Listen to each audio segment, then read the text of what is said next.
Governor Pritzker, thanks for talking with us. Chicago is really at the center of this most recent storm. You have said that Donald Trump's plan to send federal troops and agents into Chicago is meant to incite, quote, terror and cruelty rather than offer protection and safety. Talk about how President Trump's threats and how you see this all unfolding.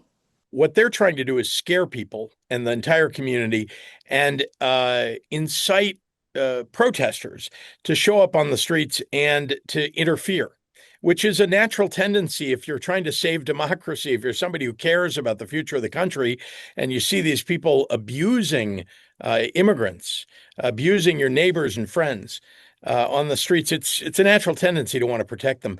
But if you interfere, you can be arrested, and sometimes there's a scuffle that ensues. They want that.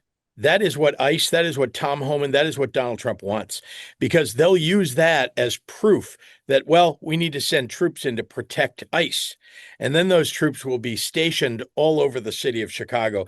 And that is their aim in the end. They want to militarize an American city. They want to send military troops into an American city.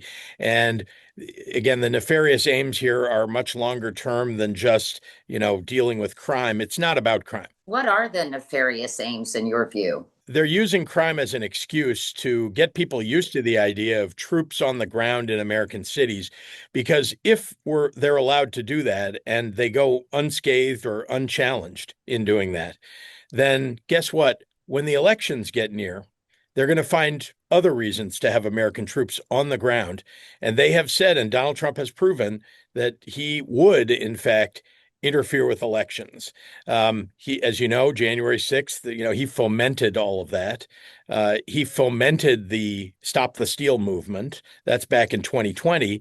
But even more recently, he's been talking about the idea that he could stay in power somehow, that after the end of his term, that he might serve a third term. And lately he's been talking about dictatorship, and that's okay, maybe, in the United States. So that, I think, is the long-term aim. The short-term aim is to get everybody sort of comfortable with the idea that American troops could be in American cities. It's unconstitutional. It's un-American.